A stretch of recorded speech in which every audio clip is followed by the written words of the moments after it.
Sopono.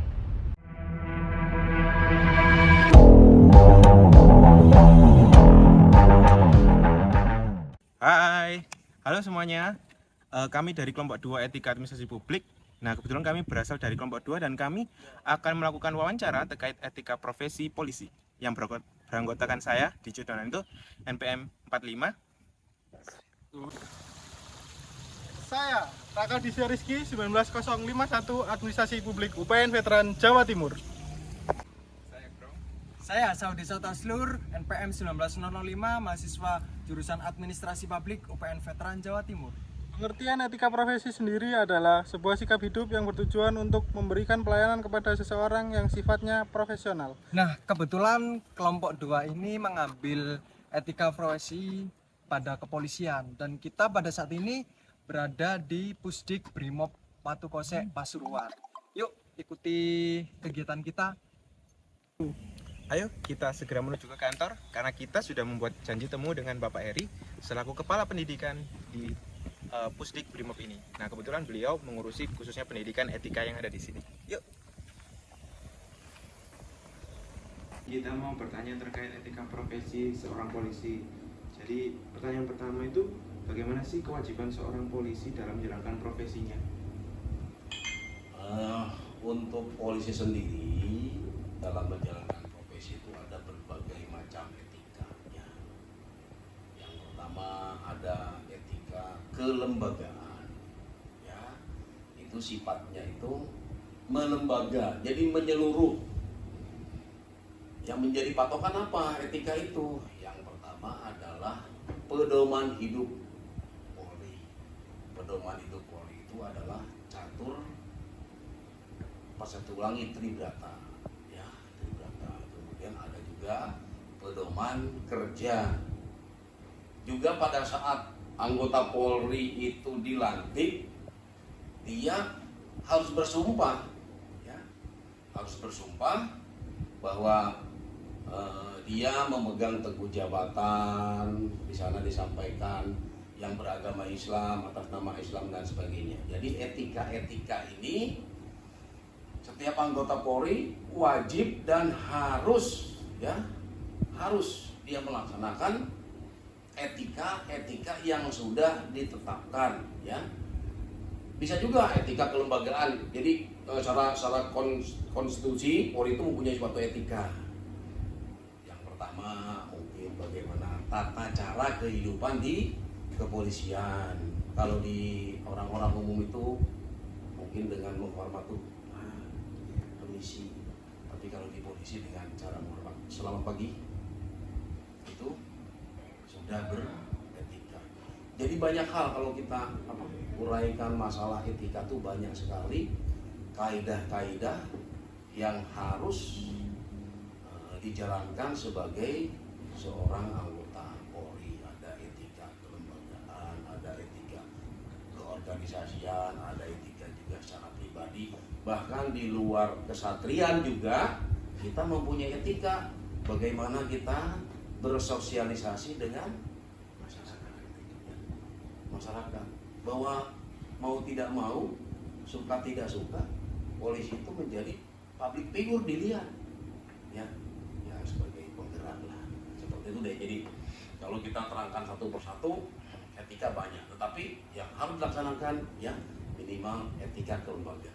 Ada 2 pedoman kita, itu pedoman untuk hidup tribrata, pedoman untuk kerja catur prasetya.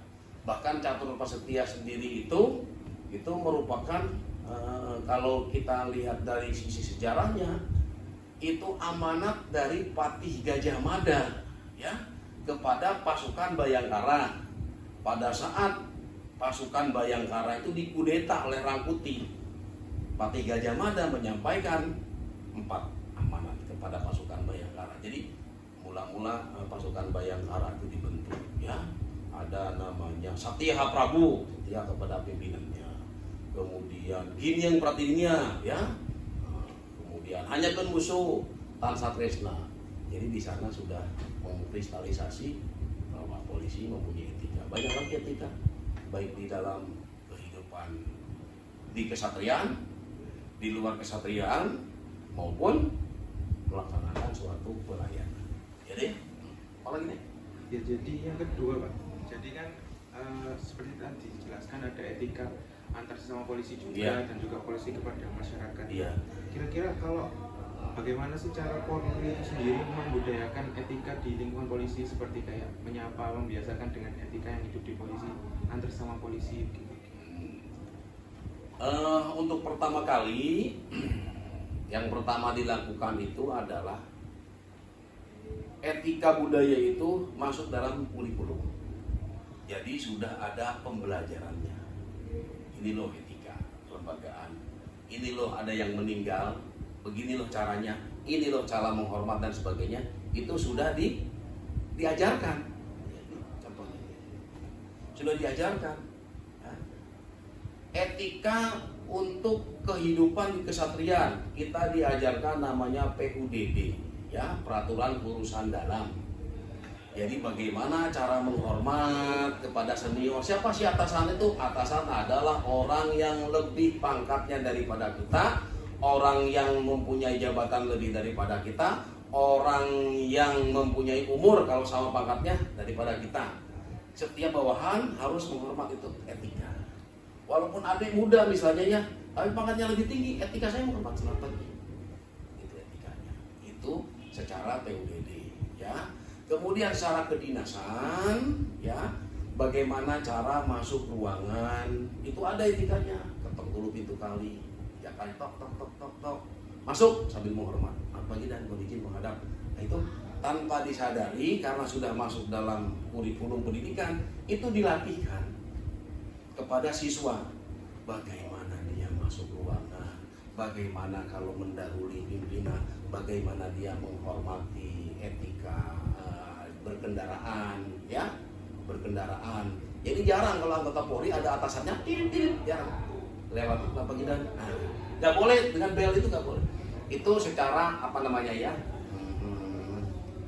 ya pribadi. Nah, tetapi dalam pelayanan masyarakat pun kita punya pelayanan prima, ya. Bagaimana masyarakat itu dilayani, diterima dengan baik. Budaya-budaya yang dari nenek moyang kita lah, mohon maaf ya, dari dulu yang katanya ada stigma mengatakan kalau bisa dipersulit kenapa dipermudah. Sekarang enggak, ya. Sekarang kalau bisa dipermudah kenapa dipersulit. Jadi sudah era polisi sekarang itu era globalisasi, era transparansi. Bahkan dulu dalam etika bagaimana penyidikan, ya, jarang dikasih tahu itu. Penyidikannya sampai sini, sampai pemanggilan, sampai penangkapan, sampai penggeledahan, sampai pemberkasan, nanti berkas dan tersangka. Nah itu apa namanya? Sekarang sudah transparan, terbuka. Bahkan kalau ada anggota kepolisian yang melanggar kode etik itu sudah hukuman berat, ya. Karena itu merupakan citra daripada kepolisian. Contohnya mungkin dia melecehkan instansi lain. Sekarang tidak segan-segan untuk ada peraturannya untuk menindak tegas. Bahkan mungkin PTDH, ya, tahu kan PTDH? Pemberhentian dengan tidak hormat. Itu berkelahi, merampok dan sebagainya, itu apalagi sudah tersangkut tindak pidana. Mungkin baru-baru ini ada 2 anggota polisi, mungkin ada juga pernah dengar dia melanggar kode etik. Ya, kan tidak pidana ini, hanya apa namanya, menjilat. Itu kan pernah dengar, ada yang menjilat, itu tidak, karena sudah melecehkan. Jadi etika di sini banyak sekali, ya, yang harus dilaksanakan oleh seorang anggota polisi. Anggota polisi bukan untuk menang-menangan, ya. Kita itu sesuai dengan tugas pokok itu 3, Harkamtibmas, ya, kemudian menegakkan hukum, memberi pelayanan, pengayoman, dan perlindungan kepada masyarakat. Tetapi kok pertanyaan sekarang kok masih banyak anggota polisi seperti itu? Itu adalah oknum yang memang ya dalam satu rumpun bambu itu tidak lurus semua, kan? Ada yang bego. Dalam satu keluarga tidak lurus semua, ada yang lurus. Ah, seperti itu.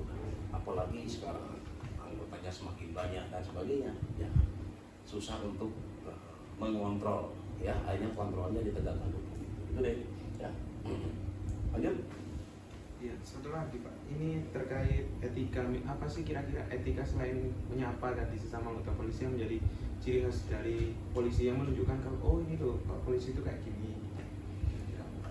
Yang pertama ya, ciri khas dari kepolisian itu dia itu mempunyai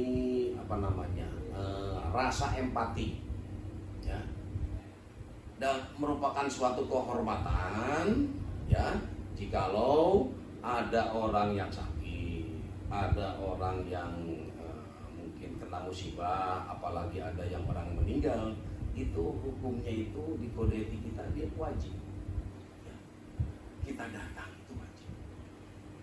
Jadi kewajiban kita itu datang kepada orang yang mempunyai musibah itu, ya. Mungkin secara lembaga itu kalau ada orang sakit di sini, ya, di sini disampaikan ada orang yang sakit si A, hari ini kita akan melaksanakan untuk jenguk, ya, sama-sama kita ke sana. Itu di lembaga ini sendiri, ya. Jadi itu hal yang menonjol. Kalau mungkin di orang umum sendiri-sendiri kan, ini enggak, cara berkelompok kita ke sana. Dan itulah rasa empati kepada sesama rekan. Ya, khususnya kami di Brimob itu, seperti itu, ya. Ada yang sakit, ada yang musibah, ada yang kesusahan, diwajibkan untuk hadir, ya, dengan mendoakan, meringankan beban, memberikan motivasi, dorongan kepada orang yang terkena musibah itu, ya. Juga kadang-kadang dari anggota kepolisian itu adanya suatu pernikahan, ya, itu diwajibkan, ya, kita datang itu, ya. Kemudian yang menonjol lagi untuk pelayanan ke masyarakat, ya, sekarang polisi itu jangan minta dilayani, justru kita yang harus melayani, ya. Kalau dulu kita minta dilayani, enggak, sekarang kita adalah pelayan masyarakat. Jadi kalau polisi dia melanggar kode etik, ya, itu sudah ada perpolnya, ya, atau perkapnya, peraturan Kapolri bagaimana tindakannya dan sebagainya, ya. Nah, itu, ya, selain bertegur sapa dan sebagainya, salah satunya itu, ya, bagaimana dia melayani masyarakat, bagaimana dia dengan teman, bagaimana dengan orang yang punya, ya, musibah atau hajatan dan sebagainya. Ya. Sudah, untuk pertanyaannya itu saja Pak. Nah, sekarang saya kasih gambaran ya ini. Nih, ya. Nih, ada program, ya. Ini. Polri itu presisi nih. Polri yang humanis. Apa presisi itu? Prediktif, responsibilitas dan transparan berkeadilan. Prediktif, ya. Jadi memprediksikan apa-apa yang akan terjadi. Karena tugas kita adalah pencegahan. Berbeda dengan tugas-tugas dari tentara. Tentara adalah ancaman yang sifatnya itu dari luar, ya, keutuhan NKRI. Tapi kita ini bagaimana caranya untuk mengantisipasi, mencegah terjadinya suatu niat dan kesempatan dengan prediktif ini, memprediksikan, ya, mengantisipasi, mendeteksi dini. Kalau perlu polisi itu dengan hanya menyampaikan negosiasi saja sudah tidak ada suatu bentuk kejahatan, itu justru keberhasilan kita, ya. Kemudian merespon segala sesuatu yang terjadi dengan cepat, ya. Adanya pencurian, adanya perampokan, adanya sebagainya, cepat, kita harus cepat, ya, supaya polisi itu hadir di tengah-tengah masyarakat, mengurangi kecemasan daripada masyarakat sendiri, ya. Kemudian transparan itu semua serba terbuka. Ini ada polisi yang melakukan suatu tindak pidana, adil. Ini ada polisi yang baik, kasih reward. Ini ada polisi yang tidak baik, kasih punishment. Ini ada polisi yang mungkin menaikkan citra kepolisian, kasih penghargaan. Itu transparan terhadap anggota juga, terhadap juga masyarakat, ya, transparan. Kata masyarakat, Pak, saya ditangkap polisi, kok saya diminta duit 500.000, mana sini laporannya? Kalau perlu videonya mana? Nah, itu bisa makanya jangan artinya orang-orang yang tidak mengerti dikiranya polisi itu seperti yang dibayangkan, ya. Padahal polisi itu bagaimana menjaga ketertiban. Nah, kemudian berkeadilan, adil itu belum tentu sama, ya, sesuai dengan kebutuhan. Adil, bagaimana transparansi keadilan itu. Itu deh, ya. Jadi etika kita itu sebagai pedoman hidup, tribrata, ya, ada 3 tribrata itu, ya. Kemudian ada untuk pedoman kerjanya, ada yang disebut dengan catur baktia. Nah, khusus Brimob sendiri juga ada namanya etika profesi Brimob, ya. Karena Brimob ini bertugas, ya, dia menanggulangi kejahatan intensitas tinggi, ya. Bukan arti bagaimana Brimob ketika diperlukan sekarang, ya. Pada saat apa? Ada suatu kejahatan kontingensi bersifat intensitas tinggi. Contohnya mungkin ada demo, yang ada yang namanya perlawanan teroris, ya, ada ancaman bom, ada mungkin ancaman yang bersifatnya intern dari saudara-saudara kita yang mempunyai ideologi yang berbeda, KKB, ya. Nah, itu Brimob, karena ancaman yang sifatnya di dalam itu tanggung jawab daripada kepolisian salah satunya. Oke, ya? Cukup? Oh, ya. Itulah kegiatan kami pada hari ini terkait etika profesi polisi. Kurang lebihnya mohon maaf. Sekian dan terima kasih. Sampai jumpa.